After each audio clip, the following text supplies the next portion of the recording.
आजादी के आदर्शों को समझे और बयां करे। Yes, Saraj Yadav ji, you can take only 3 minutes, eh?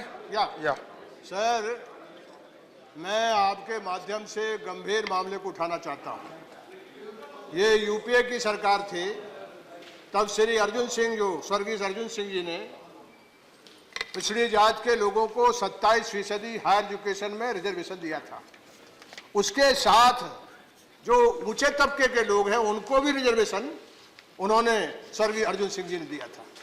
लेकिन यूजीसी ने एक जियो निकाला, जो जवाहरलाल नेहरू यूनिवर्सिटी है वो आपके सामने हाजिर हो गया कि देश और दुनिया की, हमारे देश में उसका रैंकिंग कितना बढ़िया है। वहाँ सबसे ज्यादा हिंदुस्तान के जो पूरे देश के जो ग्रामीण इलाकों के लोग हैं, दूर दराज के लोग हैं, उसमें भर्ती होते हैं। पिछले साल पीएचडी और एमफिल में 970 बच्चे भर्ती हुए थे। इस बार इतनी सीट जावड़ेकर जी यहाँ हैं, इतनी सीट घटा दी है, 102 सीट जो है वो इस बार कर दी। कहाँ 970, अब 102 कर दी। सर, यानी अकेला एक जगह है जहाँ गरीब लड़के, सब तरह के लोग वहाँ आते हैं।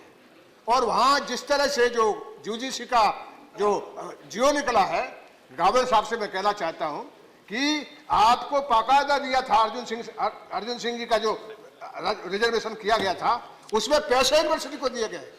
वहाँ कन्वेंशन हॉल बना लिया उसके नाम पे, सब तरह की तैयारी के लिए दिया गया है। तो आप टीचर्स बढ़ाते, आप प्रोफेसर बढ़ाते, लेकिन बच्चों की जो संख्या घटाई है वो कहाँ जाए? उत्तर भारत में तो अकेले दिल्ली का जो सेंटर है वो एजुकेशन है।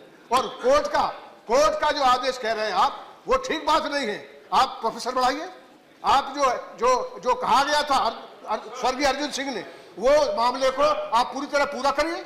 यानी जो कहा गया था, यानी कन्वेंशन हॉल बना रहे हैं ये लोग, उस पैसे से जो गरीबों को पढ़ाने के लिए। और उत्तर भारत में अकेले दिल्ली को छोड़कर के कोई एजुकेशन, जो हायर एजुकेशन है, वो सब ठप पड़ा हुआ है। और यहाँ आपने सीटें कम कर दी, सारी तबाही है और सारे नौजवान बेचैन हैं।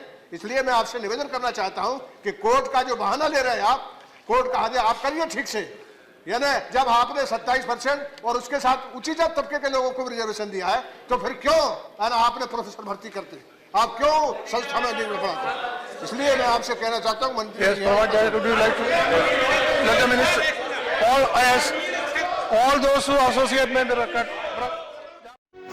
आजादी के आदर्शों को समझे और